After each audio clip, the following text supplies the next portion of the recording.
দুনিয়া ও আখেরাতে শান্তিতে থাকার জন্য সকাল বিকাল একটি দোয়া পড়বেন। আমরা অনেকে কিন্তু এই তাসবিহগুলো পড়তে চাই না, আমলগুলো করতে চাই না। নবীজি সাল্লাল্লাহু আলাইহি ওয়াসাল্লাম কখনো আমলগুলো ছাড়তেন না।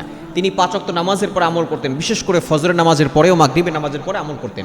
তবে দুঃখজনক হলো সত্য, আমরা অনেকে ফজরের নামাজই পড়ি না। আবার আমরা দুনিয়ার অনেক শান্তি খুঁজি, দুনিয়ার ভিতরে সুখে থাকতে চাই, আখেরাতেও সুখে থাকতে চাই। আমরা সকলেই জান্নাতে যেতে চাই, তবে জান্নাতে যাওয়ার কাজ করতে চাই না। এমন একটা দোয়া আছে, একটা আমল আছে, যে আমলটা যদি আপনি ফজর নামাজের পরে 3 বার পড়তে পারেন, মাগরিবের পরে 3 বার পড়তে পারেন, আল্লাহ তাআলা দুনিয়া ও আখেরাতে উভয় জগতে আপনাকে শান্তির ব্যবস্থা করে দিবেন। এটা নবী সাল্লাল্লাহু আলাইহি ওয়াসাল্লাম নিজে আমলটা করতেন এবং সাহাবায়ে কেরামদেরকে আমলটা শিখিয়ে দিয়েছেন। অবশ্যই ফজরের নামাজ পড়বেন। যার ফজর ছুটে গেল তার জীবনের বরকত ছুটে গেল, তার জীবনে কোনোদিন বরকত হবে না। এজন্য অবশ্যই ফজরের নামাজের পরে একটা দোয়া পড়বেন। দোয়াটি হচ্ছে আল্লাহুম্মা ইন্নী আসআলুকাল আফিয়াতা ফিদ দুনিয়া ওয়াল আখিরা। আল্লাহুম্মা ইন্নী আসআলুকাল আফিয়াতা ফিদ দুনিয়া ওয়াল আখিরা।